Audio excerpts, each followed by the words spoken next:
What's up, everybody? This is Johnny Ferrari in Las Vegas, and you're listening to the Swerve Talk Network featuring Max Wrestling, Sunday Sag, Offshoot Radio, and more at the Swerve Talk Network on Twitter for more information. Woohoo!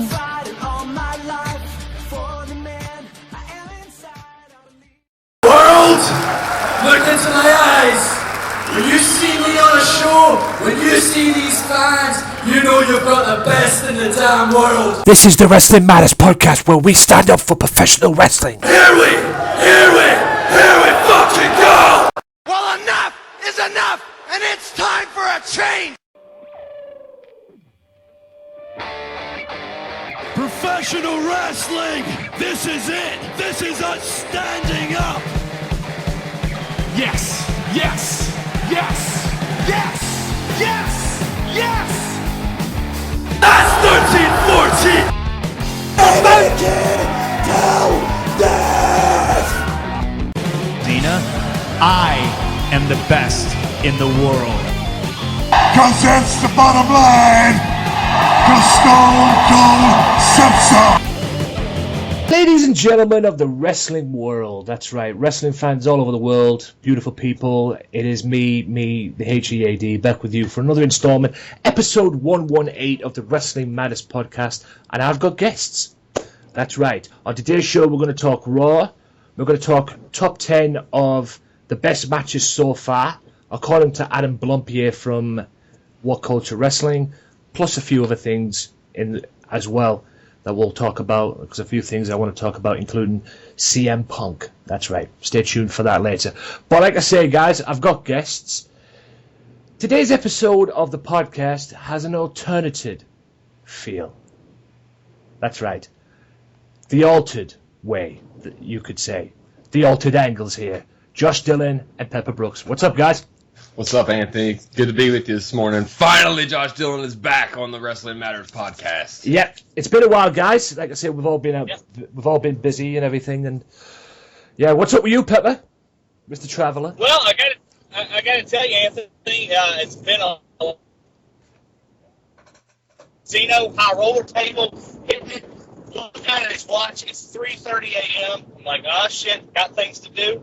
So I roll out of the casino. I hit me a Waffle House with a little smother covered diced and hash browns. Roll by Casa de Pepper. I hit my 3 S's and a J. Throw the jersey on, and now it's a 2-hour drive north for a pistol match. Does anybody have any idea what the hell he just said? Something about a Waffle House and a pistol and a pepper and a. He reminds me of somebody I've had on the show before, Johnny Ferrari, as well. What do you mean?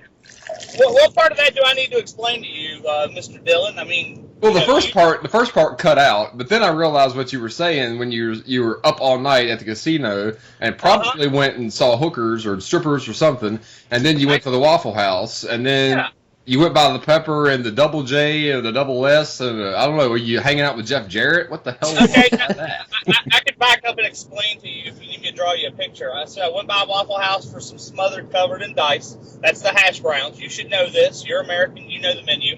And then I went by Casa de Pepper for 3 S's and a J. The shave, shower, shit, and jack off. Okay. And there you go, ladies and gentlemen. And for those of you that are wondering, Pepper is on the phone, ladies and gentlemen. He is doing a 2-hour drive at the moment, and he is on the phone at the moment, so that's why it's a little bit iffy and not all that clear. No, that and the fact that he lives in the middle of absolutely fucking nowhere, that would be the other issue with him. Well, that's it. Probably the only thing that he has to eat down there is the Waffle House. Probably the only chain that's willing to go into southern Louisiana, into the bayou. Yeah. Hey, don't be disrespecting my Waffle House, man. Yeah, don't. If he loves that place, don't. But like I say, guys, that's why, I mean, he's not the only one who's had connection problems before. Mike Rodriguez has been known for having connection problems when he's on these shows like this. So everything will be cool, guys. Everything will be crisp, I hope. So, all that said, guys, they will be giving their opinions on Monday Night Raw. They will be giving their opinions on the 10 best wrestling matches so far, according to Adam Blumpier from What Culture Wrestling, plus a few other things here and there as well. We're going to try and keep it an hour today, guys. A little crisp, little podcast for you, 60 minutes. If I have anything if I have anything extra to say, guys, look out for the podcast on YouTube, SoundCloud, Speaker.com. That's right, I'm going to be on Speaker.com from this point on, and back on Mixcloud for the time being at least. So be sure to check them out, and also check out the website. All the links will be in the description below. Also, guys, quick note, Swerve Talk Network. This is where you can also find the Wrestling Matters podcast each and every Monday on the Swerve Talk Network. Listen out for Kinney, Killer, the one and only Kinney. What a god that guy is. He really is a god, and a smart cat too. Be sure to check him out each and every Sunday. Check out Daz and Craig Phoenix, who run the Max Wrestling as well every week. Also, Offshoot Radio with James Belmont and co. And yes, my friendly neighborhood enemy himself, Mr. Mike Rodriguez, the professor of TNA. Check them all out, including Evan McCaber as well. He's over as fuck. Shout out to all you guys. Check them out. Show them some love as well. Each and every week on the Swerve Talk Network, where you can also find this. I know, because I'm always last up, because it's on a Monday. Also, guys, Mystery Island. If you're in the Birkenhead area of Liverpool in England, 56 to 58 Oxton Road. As I'm doing this right now, we are 1 week away. I must say 2 weeks away, but then I realise it's 1 week away. We are 1 week away from having D'Lo Brown go to the Mystery Island. That's right, D'Lo Brown, Nation of Domination, Aces and Eights fame, and Eurocontinental Champion as well. I think the first person in WWE history to hold them two belts simultaneously, if I'm not mistaken. Go and check him out. He was a cool guy, nice guy. I've met him once. He came up to Middlesbrough doing a show at the Town Hall. I've met him a few times. Mentioned the Nation of Domination. He had a big grin on his face because they were good times for him. So if you're in the area, get yourself down there, get an autograph, say hi to the guy. He really is. It is worth the price of whatever it is. So be sure to check him out, guys. 56 to 58 Oxton Road. People apparently have trouble finding that place, but hey, 56 to 58 Oxton Road. All the information will be on their Facebook, Back to the Island, and check them out on Twitter and check out their websites as well. Right, now we've got all the promotions out the way. Let's get into Monday Night Raw. On a week where WWE lifts the suspension of Jerry the King Lawler, Paul Heyman challenges Donald Trump to a debate, and CM Punk's first UFC match is announced, finally. WWE Monday Night Raw this week was, well, average at best, in my opinion. I'll run through quickly the matches. We won't talk about it too much. I'll run through quickly the matches. Titus O'Neil defeats Rusev, which leads to a US title match coming up this week on the Independence Day edition of Monday Night Raw. Seth you know what? Real quick, Tony. I hope that Titus keeps up that little mean streak that he showed Monday night. I'm very impressed with him. I'll get to that in a second. I'm very impressed with Titus. We'll talk about Titus in a second. Titus O'Neil defeats Rusev, like I said, a non-title, which leads to a title match this coming week on Raw, tonight, in fact, on the Independence Day. By the way, happy birthday to the USA as well, Independence Day and that. Sasha Banks defeats Charlotte and Dana Brooke. Seth Rollins defeats John Cena with a little help from AJ Styles and the club. Enzo Amore and Big Cass take on two local talents, then get interrupted by the social out twats. Kane defeats Miz via count out in a WWE Intercontinental Championship match. I'm sure there'll be another match for him down the road. Cesaro and Apollo Crews defeat Sheamus and Alberto Del Rio, thanks to Alberto Del Rio bailing on Sheamus. And Dean Ambrose, AJ Styles. Dean Ambrose beats AJ Styles, again, with a little help from John Cena. You know, eye for an eye in that. So, going back to what we were saying there, Titus O'Neil gets a title shot this coming Monday night on Raw against Rusev. And like Josh correctly said, I have been very impressed with this little mean streak that he's got. I mean, what do you guys think about Titus O'Neil? We'll start with Josh first, since he brought it up. Only stopped you because I didn't think we were going to talk about it. But no, I think he deserves I think he deserves a push. He got screwed a few months ago, and what I saw out of him this past week was great. Like he needs to be that guy. He needs to have, be very aggressive. And Pepper just absolutely adores Titus. Let's hear what he has to say. Pepper? I do. I really, really enjoy Titus. I mean, he's a Florida Gator. I mean, you gotta love the Gators. But anyway, I think this is kind of a reward for him. We're sorry we had to, the whole suspension thing was nothing but bullshit. Let's put him up there. I don't think it's going to last. I do expect him to take the title on Independence Day, just kind of a feel-good U.S. moment that he beats the Russian. And then probably the next pay-per-view we're going to have Rusev, win back the title. So I'm enjoying the nice little push. I'm hoping that they'll be able to do something with Titus. But in the end, I think it's just going to be, a couple weeks, kind of like they did with Zack Ryder to make everybody feel good. But at the end of the day, Titus is mid-card. Hopefully it'll be better than Zack Ryder's, because Zack Ryder's, they royally pissed on that.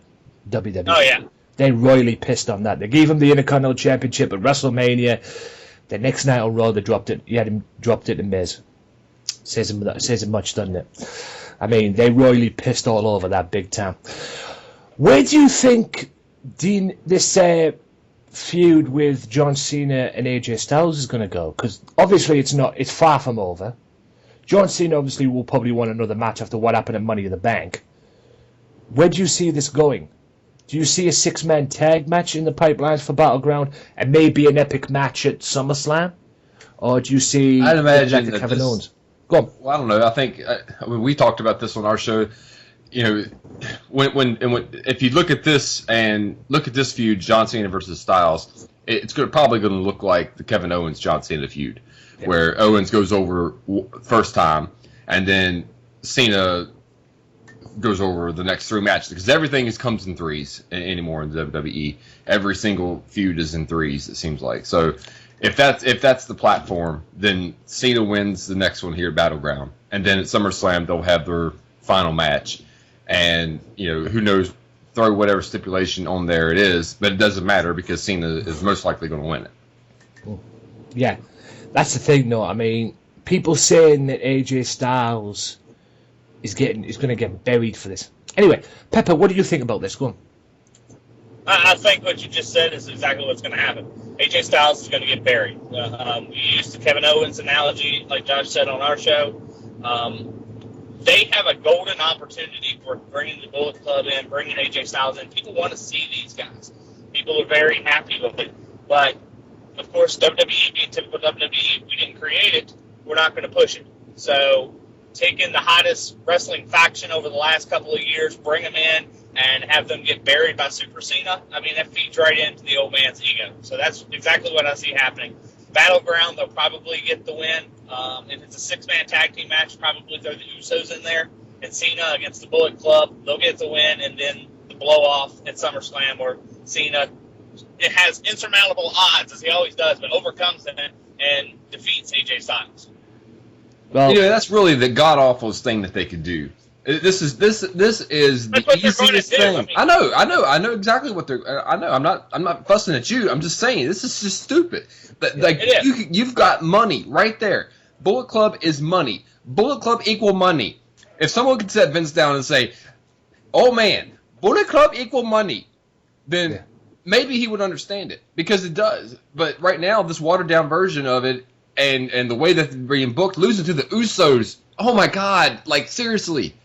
Like, me and Pepper could get in the ring and beat the Usos. And, I mean, the only thing Pepper's slamming is a 22-ounce Bud Light and a Waffle House, something kind of taters or some shit. Hey, point of order, sir. It was Jack and Coke last night. I was not drinking Bud Light. I like that. You and him could beat up the Usos. I mean, the Usos are the John Cena of the tag team division, aren't they? So I guess it's a perfect fit, and plus they have beef with Gallows and Anderson at the moment. Anyway, good. I hope Gallows and Anderson buries the hell out of them. Yeah, but at the end of the day, the old man looks at the Bullet Club as Carl Anderson, who is that, AJ Styles, well, that's that guy from TNA. And they look at Luke Gallows as, oh, that was the guy that was walking around with his tongue hanging out with asbestos. He was also the fake Kane. He was also the fake Kane years ago, too. So Yeah, fake. What was that? Gallows, fake Undertaker. Gallows no, was fake Kane. No. I remember. Yeah, I remember where you're going. That was the fake Undertaker. Was Brian Lee. Yeah, they had the Kane versus Kane match, didn't they? At a Vengeance pay-per-view one time, which was a joy. Trust me. I think they tried to recreate the Undertaker versus Undertaker match, but in a very, very poor way. I know where you're going with that one. Yeah. This main event for Battleground, which is the match that everybody wants to see, Rollins, Ambrose, Reigns. I don't want to see it. Nope. What? I am so sick of the Shield. Like, for the last 2 years, we have had nothing but the Shield versus the Shield. Two of the members fighting each other. Mm-hmm. I don't give a shit anymore. Like, let's get on with it. Let's have them fight someone different. Let's try that for a change. Let's keep rehashing the Shield. And it's like, were they really that great when they were together?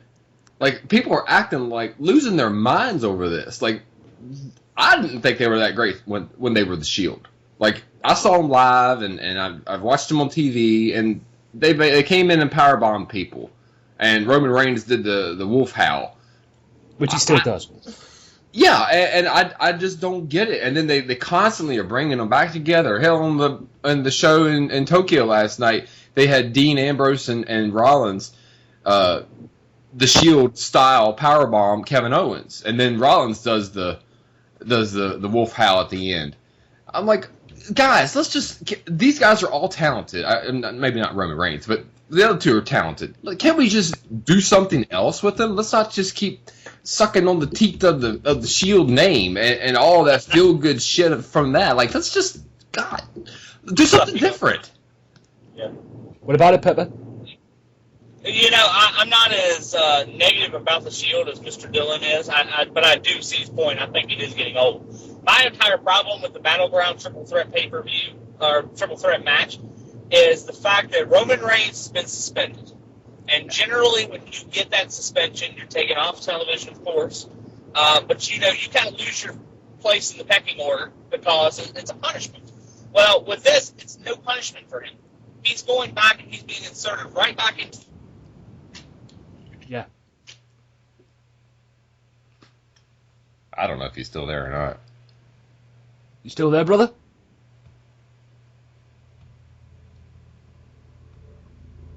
I hear the road noise. But he's right. He's exactly right. I mean, the only punishment Roman Reigns got is he got his weekly check was taken away from him. He has no punishment. He's not losing his spot. He's still going to be on the pay-per-view. So what did this suspension do? Yeah. Usually, it is true. Usually when you get suspended, or you get a punishment like this, like drugs or whatever the heck it is he's getting punished for, you're done. That's it. You're off the schedule. You're off the TV and whatever. But what his understanding is, like you said, like we all say, guys, the reason why we're saying this is he's back. I think it's about 3 days, maybe a week or so before the actual pay-per-view. So he's getting this 30-day suspension. He's getting right back into it. You know, everybody. I mean, to be honest, I expected this to be at SummerSlam. This match, I thought they were going to put this down for SummerSlam because this is more like SummerSlam. But like I said to somebody on Facebook before, maybe it's time to move this in. Is Mr. Pepper back with us? Yeah, I think he's here. Yeah, sorry about that, guys. I honestly don't know what happened there because I was still on the call, but it looks like I was muted. Yeah, continue what you were saying. No, what I was just saying is that, you know, Roman Reigns is going through a suspension. He violated the bonus policy, but there's absolutely no accountability for him. He's going to sit out a couple of weeks, and he's going to go right back into the main event slot. It's wrong. It says bad example for the rest of the roster. Yeah, and many times the people have been caught with drugs, like we were just saying now. Many people have been caught with drugs like a Randy Orton or maybe a Jeff Hardy back in the day and everything. They've been gone. They've done whatever they were in, whatever plan they were in. Boom, out. It seems you can even go back to the history of the wellness policy. Yeah. You know, if you think about Carlito, he was a one-time offender. Yeah. And, you know, they made him sit out 30 days. They told him he was going to have to go to mandatory rehab. And when he said no, they got rid of him. But, of course, you know, Roman Reigns are not going to do that. Yeah, the freaking poster boy. And he comes out on Twitter saying, oh, yeah, I apologize for this and take responsibility for it, yada, yada, yada. Yeah, no shit you do. Yeah. You know, everybody takes responsibility for their actions and everything because that's part of being a man. But at the end of the day, this is proving why you're WWE's new poster boy. Because if this had been anybody else, you'd be out the door. They'd be out the door. Yeah, I'm honestly surprised that he was even suspended. To be honest with you, I figured this would be something that would be swept under the rug. You know, the results of his drug tests are going to be lost. You know, quote unquote. It wouldn't surprise me if they did that, to be honest with you. But hey, that's just. Well, you know, and probably even just as far as 2 or 3 years ago, they could have gotten away with it. But now everyone's got a smartphone. Everyone can be a reporter. Everyone can take a picture of it and upload it to Twitter in 3 seconds if they stumble upon a positive drug test. So the cover up would have been way worse had they tried to put this away, put this to bed, and then get caught by doing it. That would have totally debunked their whole wellness policy and would have made them look like a complete, utter joke. Right. One more quick question before we wrap this Raw thing up and then get your little ratings on Raw, which like I say, it was an average, but we'll get to that in a second. Miz as Intercontinental Champion. Where do you two see this going? Anyone wants to start off? It's open to anybody. Go ahead, Pat. Okay. You know, I'm not much on the Miz now. He's kind of gotten old. They brought Maurice back to kind of give him a little bit more interest, but to me, there's more the WWE roster in the mid-card level is stacked with so much talent. It's wasteful to have that championship on the Miz. I said that after WrestleMania, just to throw that in. Josh, take it away. I agree. I mean, I don't mind The Miz as champion. I really don't. I think that's a good spot for him. However, this reign is just like his very last reign. There's nothing different. He hasn't grown as a competitor. He hasn't grown in interest other than bringing his wife in, which is fine with me. I got no issues with that. So, it's probably time. You've got all of these guys that are coming up from NXT and coming in from the Indies. Let's do something else. Let's freshen this up a little bit because the Miz as the Intercontinental Champion, it just seems old and stale. Yeah. Well, you said, Josh, that he hasn't grown as a competitor. In fact, in my opinion, he's actually taken multiple steps backwards. I mean, you think about it, this guy was headlining WrestleMania a couple of years ago for the championship with John Cena, with The Rock involved with this. Now, you know, yeah, he's Intercontinental Champion, but, I mean, as a competitor, he has really gotten dull and bland and boring. Yeah. I mean, he's definitely gone backwards. And the fact that they brought his wife in, like you say, just to give him more interest. I mean, she gets most of the interest. Well, she should.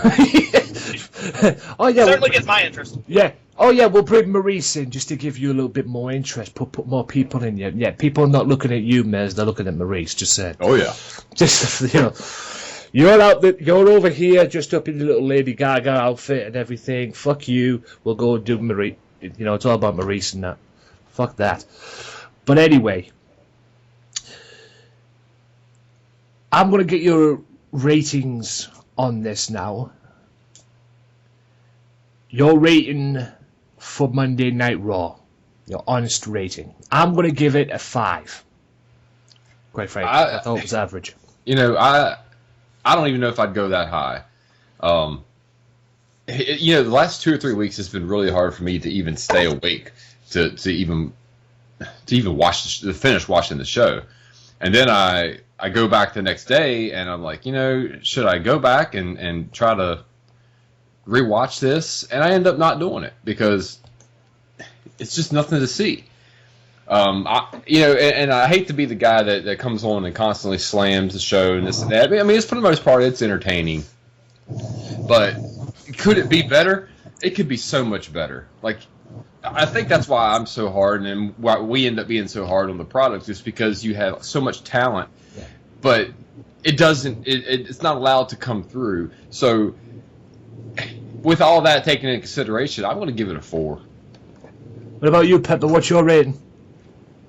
I'm not as harsh as Josh was on Raw this week. I give it a 6. That's a little bit above average. It's something I could have also done away with not watching too. So, but if you look at the card from top to bottom, it wasn't bogged down with one storyline taking up 75% of the episode. So, I'll give it a 6. And don't forget, guys, like I said, 5, 4, 6. And don't forget, guys, July 19th is the draft. So hopefully this can improve Monday Night Raw. Speaking about the draft real quick, and I won't take a lot of time on this, Go on. but they're going to do the brand split. I like that. I think the draft would be a really good concept to do every year after WrestleMania to bring up NXT talent. Perfect idea. That's most of the time they bring up NXT talent anyway. And speaking of NXT talent, I might as well bring this in since you brought the NXT thing up. The spoilers, apparently, in the next coming months, from what I've read, there are 4 people that are looking to go up on the main roster. Nia Jax, Jason Jordan and Chad Gable, and finally, Finn Balor. Woohoo! So it looks like Finn will be losing his match to, I'm guessing it's Nakamura. So in the next coming months, Balor will be up on the what to call it. And like I said, just real quickly before we get into a break here, should he join the club? Absolutely. About it, Pepper? He should. He should join the club if they're actually going to put some effort into it. If he's just going to be wasted like they are right now with Gallows and Carl Anderson, no. Let's hope Triple H steps in on that, because that's why he hasn't been up for a while. Actually, there was times that he should have went up. He should have came up early, but apparently Triple H has stepped in, saying, and put like a plan in, like a long-term plan for him, because he didn't want to see him go up and then come all the way back down to square one again. I think he's done. I think he should have done.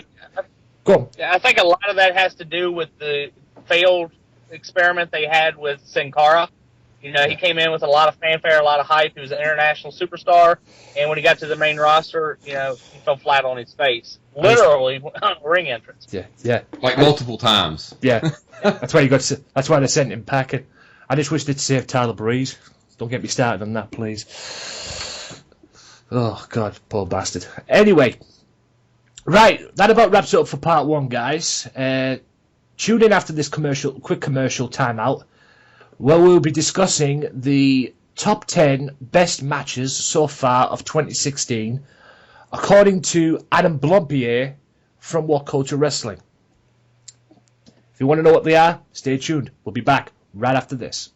If you like the Wrestling Matters podcast, why not check out their Facebook page at facebook.com/WM podcast and like the page and show your support to the podcast that stands up for professional wrestling, the Wrestling Matters podcast. Wrestling Matters, wrestling fans. Welcome back, ladies and gentlemen, to the Wrestling Matters podcast, part 2. It is now time for the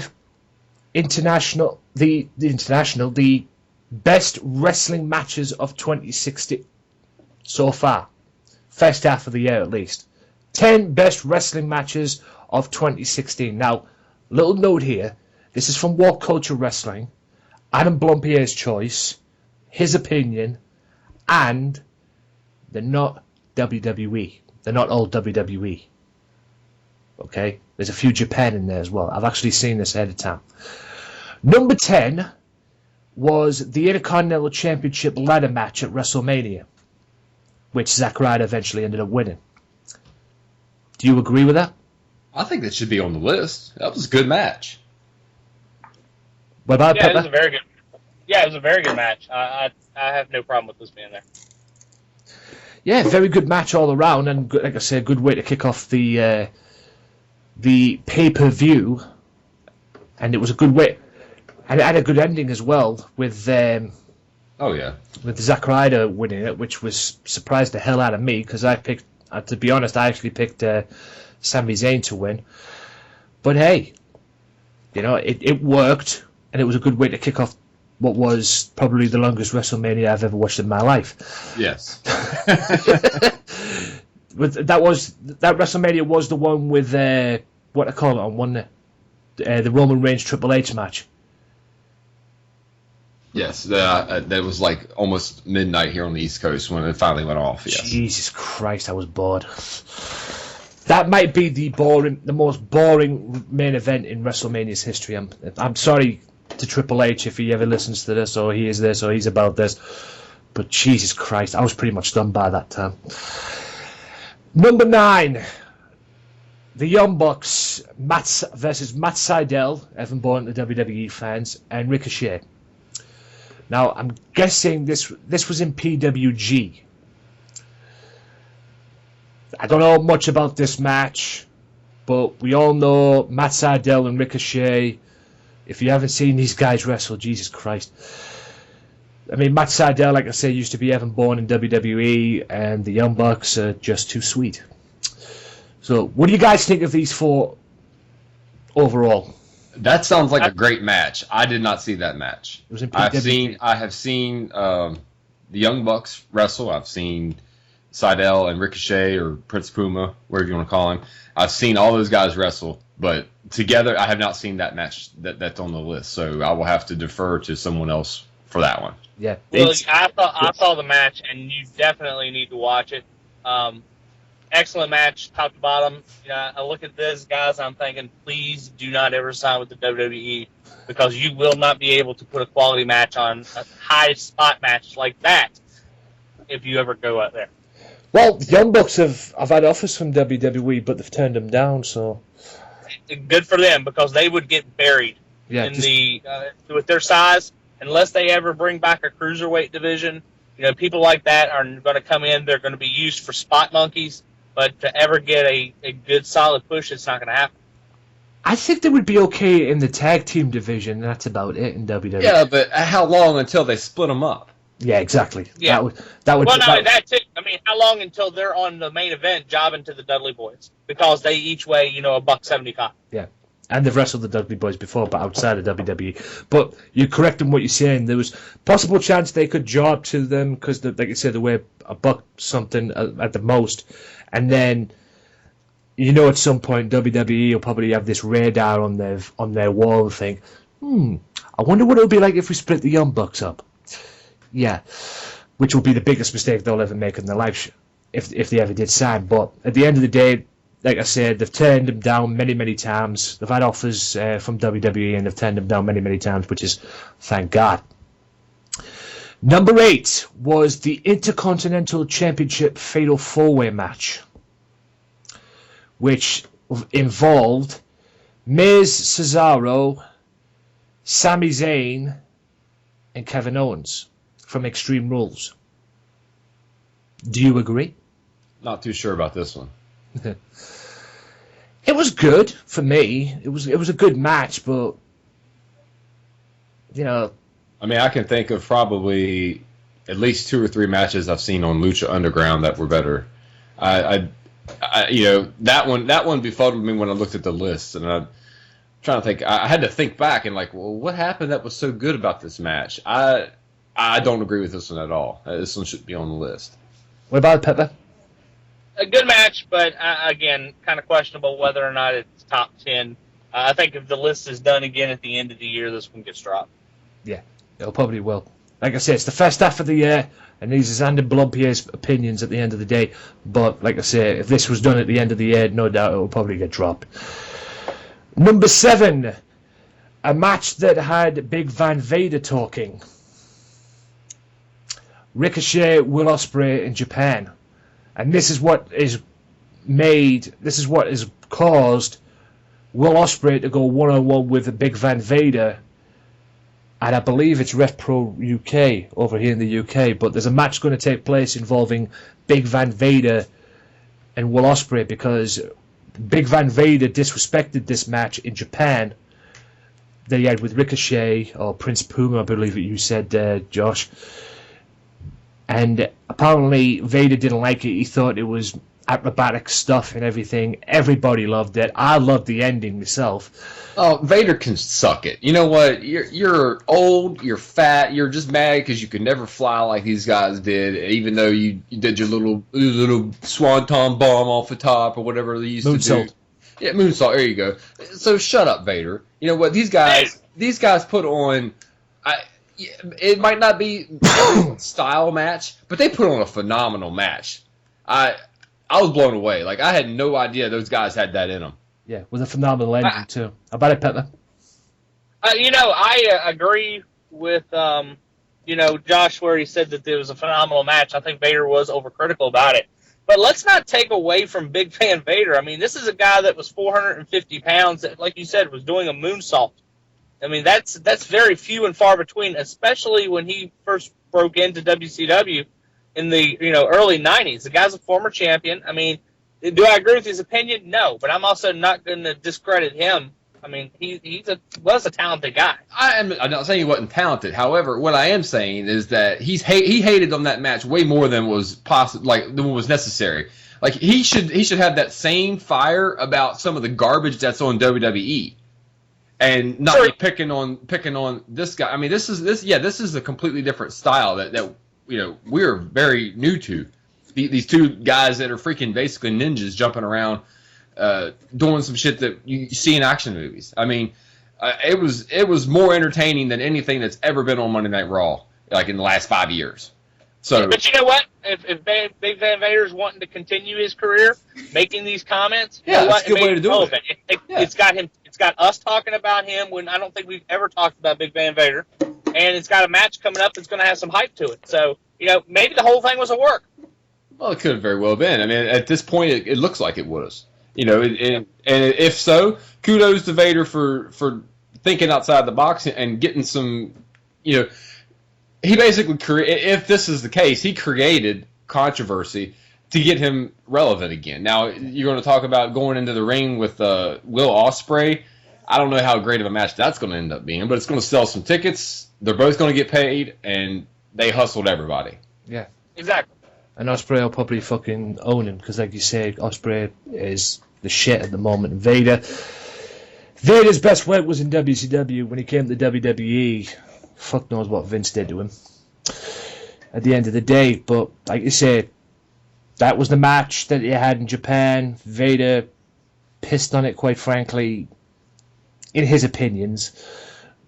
And it all led to a match between Will Ospreay and Big Van Vader for, I believe it's Rev Pro UK over here. I believe Rev Pro have got the match, so look out for that one in the near future. The next one after that was Tomohiro Ishii versus Shibata from Japan. Now, I don't know Shibata.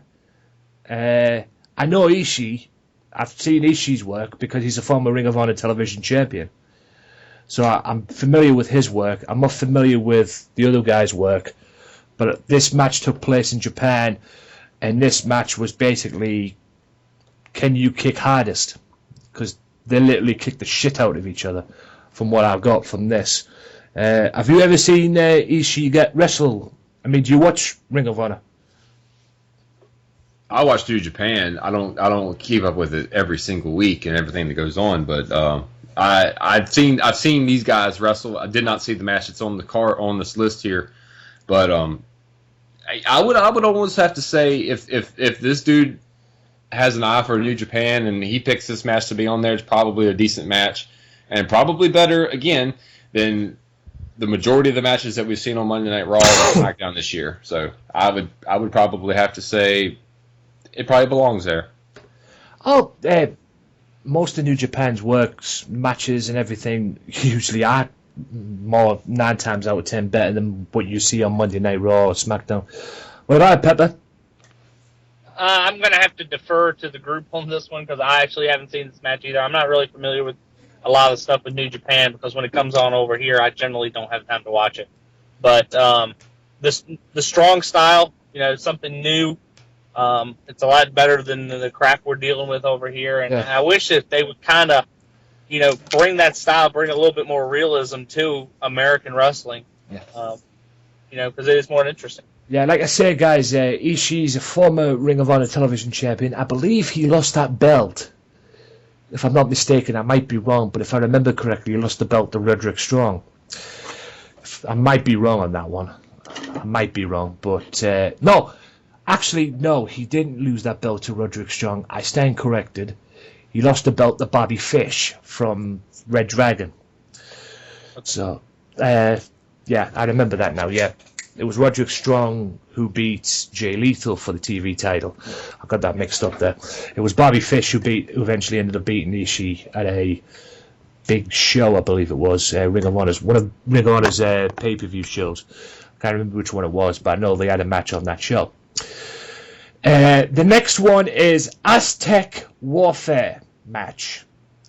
Now, this is from Lucha Underground.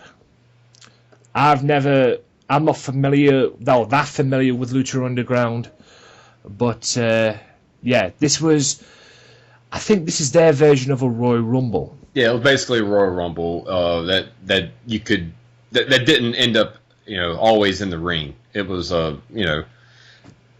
was a Royal Rumble style match, but it was kind of like a hardcore Royal Rumble match. A lot of anytime you watch lucha, it's a lot of high flying, a lot of hard hitting. It's almost Japanese style. It was a great match. What about it, Pepper? You have anything to say? Yeah, I agree. Yeah, great match. What I love about Lucha Underground, I laugh every week, is they always run 2 to 3 commercials in the middle of Raw. So I just think that's funny. But yeah, it was a great match. I did see this one, and very pleased. I think it does belong on the list. I believe the whole match itself took up the whole hour. Yeah, it did. The whole entire hour match. The whole entire hour of Lucha Underground television that time, and from what I got from the clips, it was brutal. I mean, I've seen Lucha Underground's work. People piss on Lucha Underground. One in particular, Jim Cornette. Thinking it's this. It is what it is at the end of the day. I've watched it a few times. I watched Vampiro have a match, probably one of the damnedest matches I've ever seen. Figuring out Johnny Mundo's in there. For those of you that don't know, it's Johnny Morrison. John Morrison's in there as well. Ray's even in there, I think, Rey Mysterio. And hell, even Alberto's in there. And the last time I saw Alberto Del Rio in there, he put Johnny Mundo through a window. So, at the end of the day, people could piss on Lucha Underground, but it is what it is. And look, I you like want to it. talk about somebody that's giving comments and has absolutely no, nothing to back his basis of is Jim Cornette. I mean, if it's not a 1980s regional style Smoky Mountain type of wrestling match, then of course he's going to piss on it. So his opinion means absolutely jack shit in 2016. I have come to notice that. Look, I love Jim Cornette more than anything, and his rants and that, and in the past with Russo and everything. It is what it is at the end of the day. But it has come to the point right now where it seems it's gone that way with him as well. If it's not 1980s wrestling, he will piss on it, kind of thing. Oh, absolutely. The next one is Roman Reigns and AJ Styles. And no, it wasn't their payback match. It was their Extreme Rules match, which I thought was very good, considering who was working in there. And a lot of spots in that match. AJ Styles taking the biggest bump, biggest backdrop I've ever seen. Well, the height he got anyway. The fought on the pre-show table. AJ Styles literally beating the crap out of Reigns and the Usos, and then he jumps right into a spear, and then Roman Reigns beats him, and then that was also the night Rollins returned. So, what do you guys think? Do you guys agree with that? Yeah, I agree. I think if you've got AJ Styles in a main event match, it's probably going to be on this list. If it's not, then you're doing something wrong. Even he can get Roman Reigns on this list. Okay, so how many other guys could have a match with Roman Reigns and then be selected for the top 10 matches of 2016 for the first 6 months with Roman Reigns in that match? One person, AJ Styles. So yes, this match was great, hard hitting. Reigns showed a little bit in this match. I was a little bit surprised that he brought something to this match.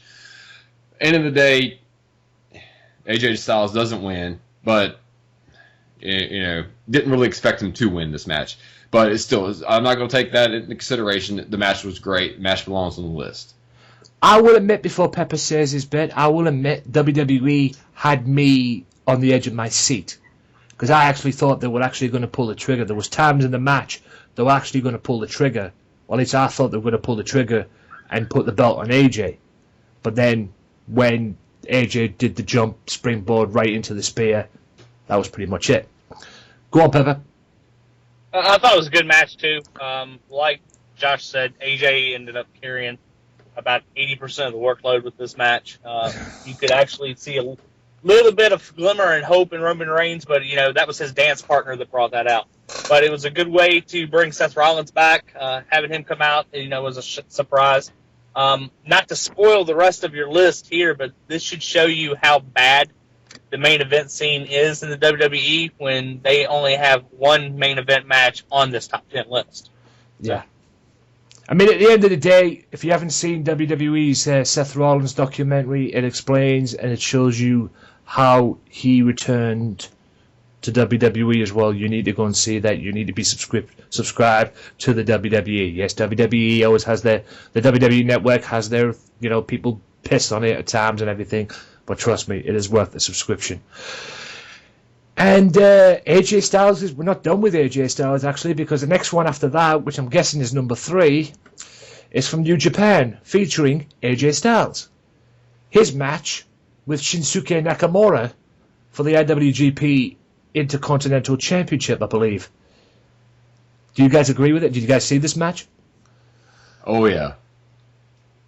If that match isn't on the end of the year list, then that person needs to be punched in the groin. The great thing about this was their last match in Japan. Right. That match was absolutely one of the best matches that I've ever seen. Like those guys rocked it. It was that's what I would like. I think that's what Pepper was alluding to a little bit ago. If they could just bring a little bit of that little bit of that style into the WWE with them, things would be so much better. Like that looked like a real match. Like it looked like they were hitting each other. Those shots that Nakamura hit AJ Styles with his knee, like the running knee or whatever, that was insane looking. Like that should have knocked him out. Like it looked like it legitimately could knock you out, and that's what I want to see. I want to see. And that sounds really horrid, doesn't it? I want to see guys beat the crap out of each other, and it looked like at least they're trying to beat the crap out of each other, and that's what you get with New Japan. Nakamura, I hope that when he gets brought up to the main roster, that he still is Nakamura. They're allowing him to be the same guy in NXT, but I don't know how many guys on the roster he's going to be able to have those kind of matches with. But this match is the Styles Nakamura, the last of the Wrestle 10. It was a fabulous match. About it, Pepper? Agreed. Great match.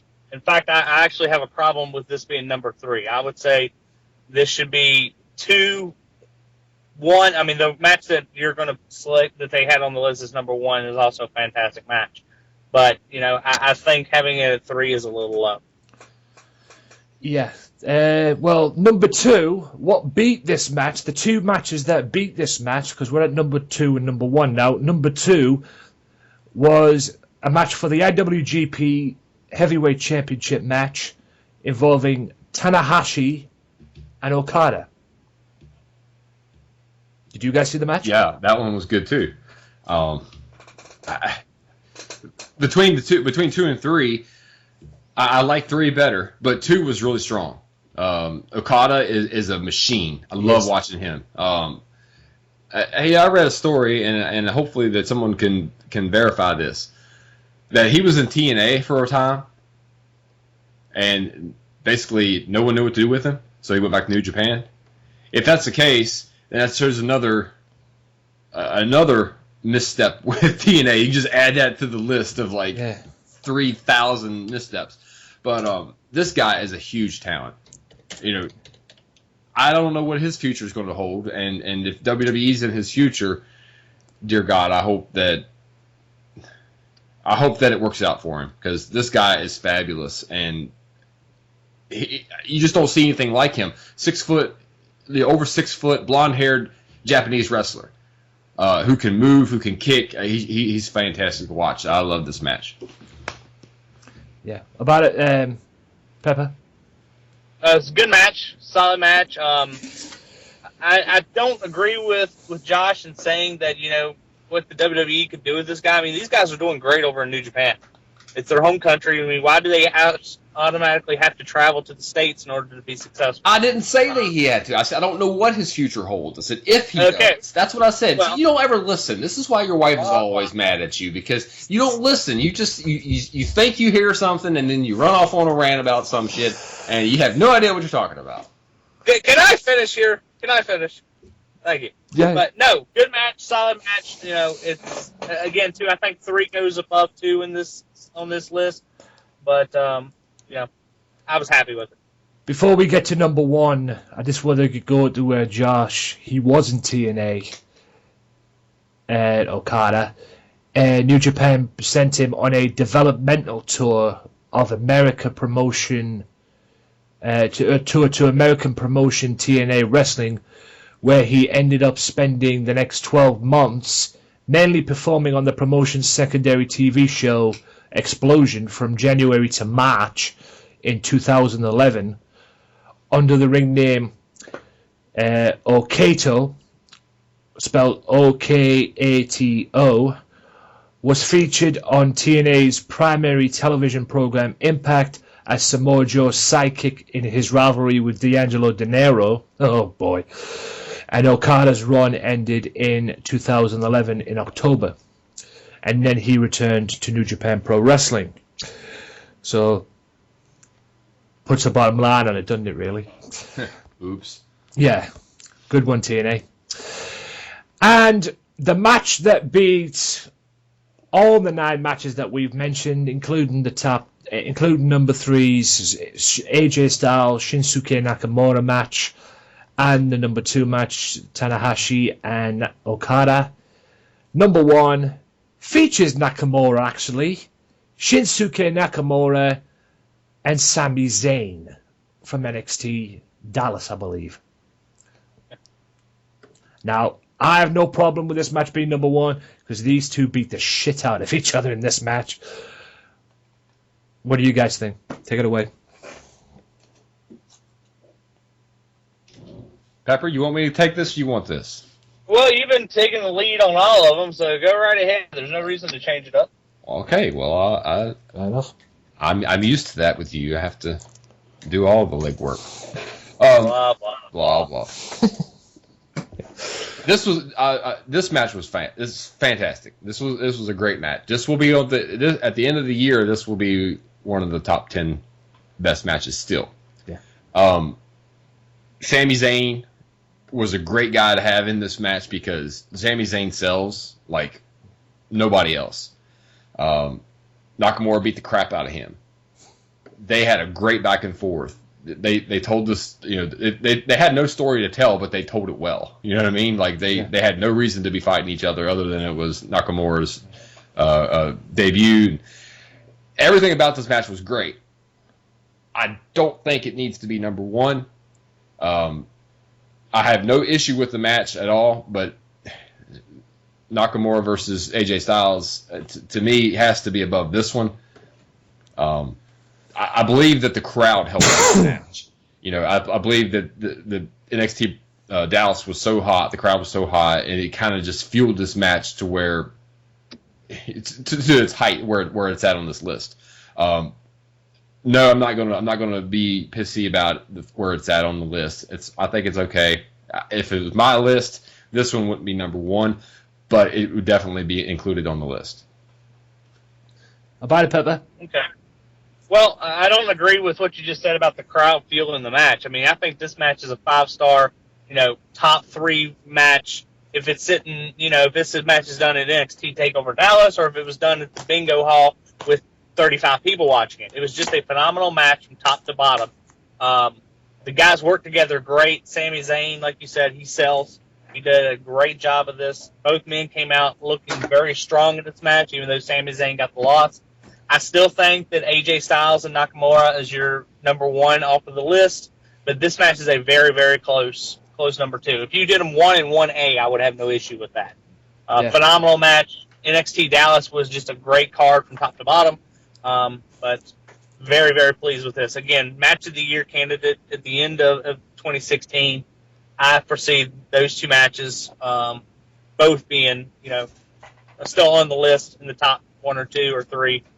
Nakamura is an awesome, awesome talent, and I'm really hoping that when he does get to the main roster, that they do not change a thing and they let him run with what he's got. And there you have it, guys. That's the top 10. We'll take a quick time out there, and we'll be back after this with a few other things as well to talk about. And do you guys watch? Have you guys seen what's happening in TNA lately? Nope. Have they actually got to where the paychecks don't bounce? I mean, didn't they get evicted from their corporate office too as well? Yeah, I didn't know they were ECW. I was just going to say, did you see the bit with? Have you seen this feud that's been going on with the Hardy Boys? Matt and Jeff, this Brother Nero. Where they had the match in the empty warehouse. Yeah, you should see what's coming up. Oh God! This coming week, somebody sent me a video of it on YouTube, on their Facebook this week from YouTube, their YouTube page. I will tell you about that after the break and everything, and I'll throw in a few other bits as well, and I'll get your opinions on a few other things also after this. So stay tuned, guys. We'll be back right after this. There's only one wrestling podcast that gives you honest, uncut opinions and the most unique trivia since WWE did The Weakest Link. And the only place you can hear the show-stealing podcast promo every single week. Covering WWE, TNA, Ring of Honor, Lucha Underground. Max Wrestling Podcast is the place for you. Join myself, Evan Money McCabe, the Phoenix, and the Butcher. Sundays at 7 p.m. UK time, 2 p.m. Eastern time with your host, Danny Dangerously, on VOC Nation and the Swerve Talk Network. Go to maxwrestling.wix.com/maxwrestling or follow us at maxwrestlinguk for more details. Give in to the madness.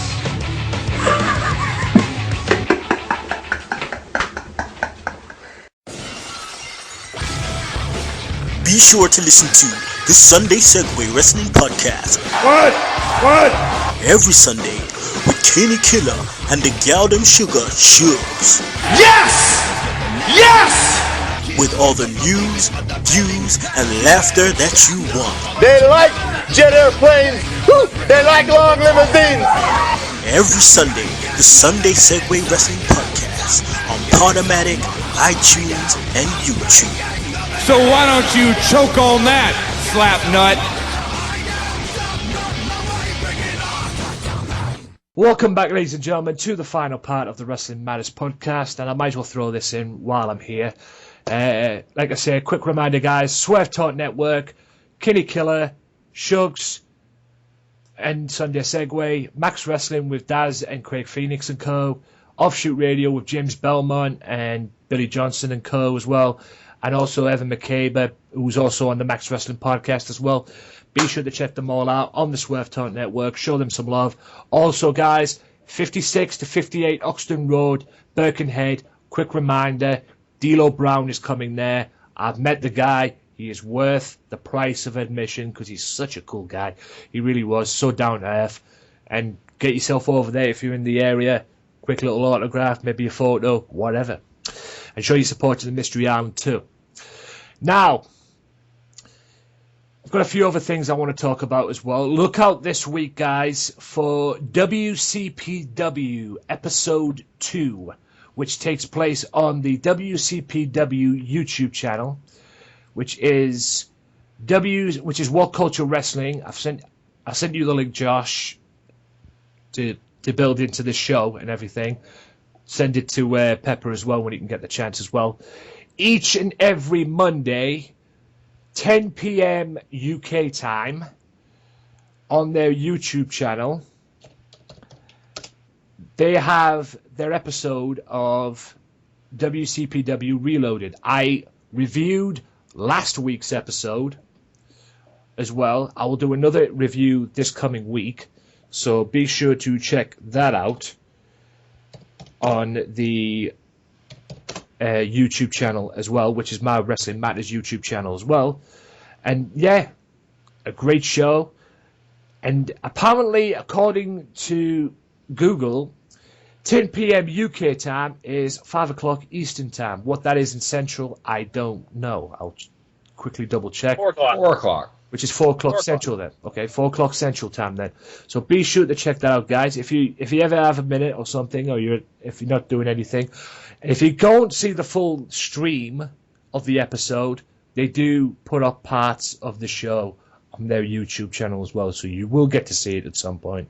I'm going to get you a big world clock that has our time and your time on it so that you know what time it is over here in the U.S. Yeah, I mean, Jesus Christ, the fucking times, man. Jesus. The amount of changes they do on the times. I was just saying this to Josh before we went on air. Holy shit. I mean, they change more than us. I mean, we have 2 changes in times. One before the summer and one in October, the most. And the thing is, at the end of the day, guys, we're well ahead of the Americans.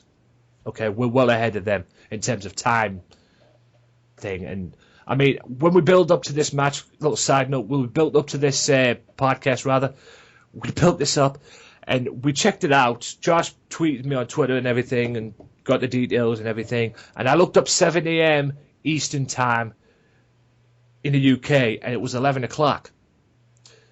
Looked it up today before the show, it was 12 midday. I'm like, Jesus Christ. I think somebody's been drinking. Yeah. I think that's the problem. Yeah, fucking...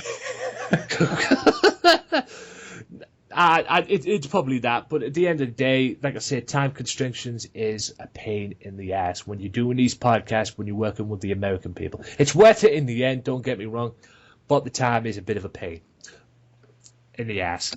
Right. Like I say, guys, though, WCPW, check out their YouTube channel. Josh, I sent you the YouTube channel on the Twitter. Check it all out, guys. It is worth a watch, no doubt. Also, ICW. It seems that one of the main highlights of ICW, I will do a review on this next episode. I've got somebody coming on who actually might talk ICW. I don't have time to do it this episode. I might do it either during the week or next episode. But it seems that from what I got watching it this week, the Friday Night Fight Club, it seems the match that's going to take place at the end of the month between Damo and Joe Coffey for the ICW World Heavyweight title, according to Mark Dallas, the winner meets Kurt Angle at Fear and Loathing in November. Yes, ladies and gentlemen, for those of you that don't know, the Olympic gold medalist Kurt Angle is coming to Fear and Loathing in November. So if you go into the Hydro, you're a lucky bastard. That's all I'm saying. I will probably see that. That is going to be on iPay-per-view as well. Fear and Loathing and Shug's House Party is going to be on Fear and Loathing. Is going to be on the iPay-per-view rather. Both of them, Fear and Loathing, Shug's House Party, iPay-per-view, Fight TV. So if you can get it, I recommend you get them because it'll be worth the price of admission. If not, just subscribe to their on-demand service. It is worth the price of admission as well. And I think the Americans get ICW on the Fight Network, if I'm not mistaken, as well. The Friday Night Fight Club at the most. So, ICW, check it out. It's worth a watch, trust me. Right. Before we close this podcast, I've got to talk CM Punk. CM Punk, the match has finally been made.